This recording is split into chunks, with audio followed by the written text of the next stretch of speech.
মনদের বাড়ির মাতৃ সম্মেলনের কিছু অংশ তোমাদের সাথে শেয়ার করছি। তো দেখো এখন মাতৃ সম্মেলনের কিছু ঠাকুরের কথা বলা হচ্ছে। অনেকটা দূর তো সবাই চলে এসেছে, আমি একা একা পড়ে আছি। যাই হোক আমি আসছিলাম, মানে টোটোওয়ালাকে আমি ডাকিয়ে নিচ্ছি, ঠাকুরকে আমি মনে মনে মানে অনুসরণ করতে করতে আসছি। টোটোটা মানে যারা ওখানে ওদেরকে নামিয়ে দিকে সেই টোটো মানে লাস্টে নিজে উঠছি আমাকে এসে রাস্তা থেকে মানে তুলে নিয়ে পুরো জায়গায় এখানে নামিয়ে দেবো। আমি তো এই গলিটাও চিনি না, কিন্তু উনি নামি তাই এখানে এসে ভাবছি মানে ঠাকুরকে যদি আমরা ধরি না আমাদের চলার পথটা অনেকটাই মানে সহজ হয়ে যায়। জীবনে আমাদের অনেক বাধা বিপত্তি অনেক কিছুই আসবে, কিন্তু ঠাকুরকে ধরে চলে সেগুলো আমাদের অনেকটাই। আজকেই আমরা দীপালি বোন আমরা তাই আজকে একজনকে আলোচনা করছি, মানে আমাদের সামনের বাড়ি একজন, মানে কি বলবো আমাদের খারাপও লাগে পাড়া প্রতিবেশী, কিন্তু তাদেরকে আমরা ঠাকুরের পথে আনতে পারছি না। তারা কিন্তু বলতে গেলে আমরা ঠাকুর বিরোধী, মানে আমরা যদি পজিটিভটা বলি ওরা সেটাকেই নেগেটিভ করেই ধরে। মানে ছেলেটা খুবই অল্প বয়স, স্ট্রোক হয়েছে, কম্পামাও জানে আমি বলেছি, কিন্তু ওদেরকে আমরা ঠাকুরের পথে আনতে চাইলে কি হবে? বরং যারা বলে এদের সঙ্গে কথা বলবি না, এদেরকে বললে বলবে কি দীক্ষা নেওয়ার কথা বলে দিচ্ছে, যে দীক্ষা নিতে বলবে, ঠাকুরের পথে চলতে বলবে। তাই দীপালি আজকে আমরা আলোচনা করছি। উপস্থিত মায়েদের আনন্দিত এত সুন্দর একটা পরিবেশ, কত নতুন নতুন মাকে দেখছি, খুব ভালো লাগছে। দেখা হয়নি, এই যে দেখলাম সবাই আলোচনার সময় এত সুন্দর পরিবেশ, খুব ভালো লাগে। ঠাকুর তো এটাই চেয়েছেন আমাদের, প্রত্যেকটা ঘরে ঘরে তাকে নিয়ে আনন্দে মেতে থাকার জন্য। ঠাকুরকে আমরা সবাই প্রত্যেকে ভালোবাসি, আরো বেশি করে ভালোবাসি। তিনি আমাদের তার সঙ্গ করতে পারি, সেই দুঃখটা কেন হচ্ছে সেই দুঃখটাকে নিয়ে তাকে যদি এত ভালো করে যে কিভাবে আমি ধরেছি, তখন আমার ভিতরে আরো বেশি করে চেতনা আসে যে এই দুঃখটা কিসের জন্য পাচ্ছি। এই যে অনুভব, এই অনুভবটা তাকে না ধরলে হয়তো জানতে পারতাম না। আমি ঠাকুরের কাছে প্রার্থনা, আমার সকলেই ভালোবাসি, আরো বেশি করে তাকে ভালোবাসবো। উপস্থিত মায়েরা সকলে আছে, সকলে একটু একটু বলবেন। আমি এখানেই শেষ করলাম। সকলে ভালো থাকবেন এবং এই পরিবেশে আবার যেন আপনাদের দেখতে পাই, আরো এই প্রার্থনা ঠাকুরের কাছে করি। আর প্রতি মাসের 7 তারিখ আমার বাসস্থানে ঠাকুরের সৎনাম। একটা দিন আমরা না টোটো ভাড়া দিয়ে গেলাম, আসার সময় যদি না হচ্ছে দরকার হেঁটে বাড়ি যাবো, এটাও বলেছি যে গল্প করতে করতে হেঁটে বাড়ি যাবো, কিন্তু আজকে আমরা আসবো। যাই হোক, ওখান থেকে অনেক মাই এসছে। প্রত্যেকটা মা এই সময়টা আসা মানে খুবই কষ্ট, কেন করে ঘরে প্রত্যেকটা বাড়িতে স্বামী সন্তান সবাই আছে, তাদেরকে দিয়ে, কারণ আমি যেমন নিজেরটা করি, আমি প্রত্যেকে একই তো, আলাদা তো কিছু নেই। তো তারা আসে মানে কেন আসে, এখানে আসে কেন? বাড়ি থেকে কিন্তু ঘুমাতেও পারে, টিভি দেখতে পারে, অনেক কিছুই করতে পারে, আসে কিসের জন্য? মাতৃ সম্মেলন মানে কিন্তু এই যে গান বাজনা বা এগুলো কেন আমরা করি, একভাবে তো কথা ভালো লাগে না, কিন্তু মাতৃ সম্মেলনে প্রত্যেকটা মা যেমন একটু একটু করে যদি তাদের মনের কথা বলে, যেটা ডিপিও এক কথা, এখানে যদি প্রত্যেকটা বাড়িতে যাওয়ার কিন্তু আজকে সুযোগ হতো না, আমরা কি এতগুলো বাড়িতে রিক্রস করতে পারতাম না? এই একটা জায়গায় যখন আমরা একত্রিত হয়ে প্রত্যেকে, তাই কিছু বলুন, যে যেইভাবে পারে নিজে উঠে দাঁড়াবেন। আমি কিছু বলতে চাই, আমরা কেন বলবো? আমরা বলবো না, তোমরা নিজেরা বলবে। আমি কিছু বলবো, সেটা হচ্ছে বেশিটা তোমার ভিতরে যা আছে, তোমাকে ঠাকুরের কথা বলতে হবে না, ঠাকুর তোমার কথা শুনতে চায়। যার জন্য তুই ডিপি বক্সের মাধ্যমে প্রত্যেকটা বাড়িতে বাড়িতে আমাদের যেতে বলেছে, কেন? তোমাদের কথা শোনার জন্য, আমাদের কথা তোমাদের বলার জন্য, কথোপকথনটা যাতে হয়, একে অপরের সাথে যাতে পরিচয় হবে। আমরা যেন কোনো এক জায়গায় মনে করি না আমাদের কেউ নেই, পরম পিতার সন্তান আমরা, তার মানে আমরা প্রত্যেকে এক।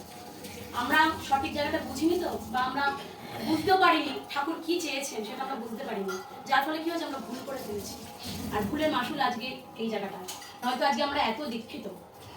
তো একদিকে মাতৃ সম্মেলনে ঠাকুরের আলোচনা চলছে, তার সাথে সাথে আরেকদিকে দেখো লুচি ভাজার কাজও চলছে। তার সাথে সাথে আমি এদেরকেও দেখাচ্ছিলাম যে এরা, এই দিদি যে আটা ময়দা মাখছিল, তো সে একদম প্রথম থেকে অনেকটাই ময়দা নিয়ে শুরু করেছিল ময়দা মাখা, তার সাথে সাথে এখন দেখো লেচি করছে, তার সাথে সাথে এবার লুচিও করবে। তো কি লুচি করছে আর লুচি বেলা হচ্ছে, এই দিকটাও কিছু তোমাদেরকে দেখাচ্ছি।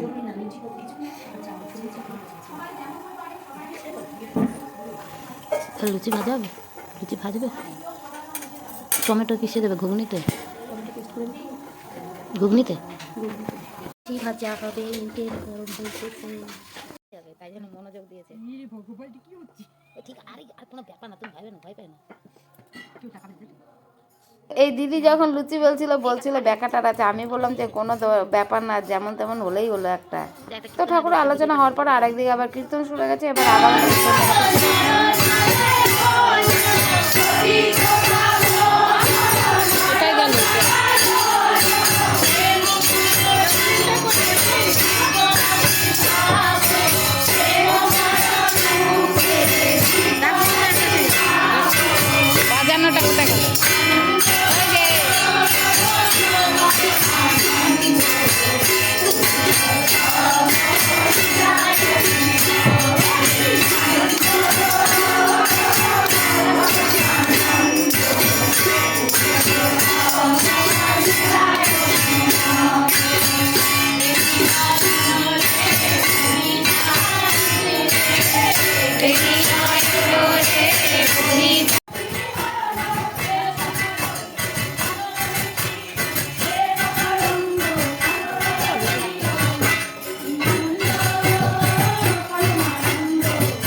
সম্মেলনের পরে অনেক গান টান হলো, তারপরে সবাই চলেও গেছিলো। এবার আমি, তৃষা, কাকিমা আর মনয় এবার লুচি খেতে বসে গেলাম। কাকিমা আমাদেরকে দিচ্ছিল, আর লুচির সাথে সাথে আমাদেরকে আর কি কি দিয়েছিল দেখতেই পাচ্ছ, এখানে কিছু স্যালাড কাটা ছিল। তো এইভাবে আজকে আমরা শেষ পাতে আমরা এই খেয়ে এবার আজকের ভিডিও এখানে এন্ড করব। তো পুরোটা ওভারঅল তোমাদের কেমন লেগেছে পুরো ভিডিওটা তোমরা অবশ্যই কমেন্টে জানাবে।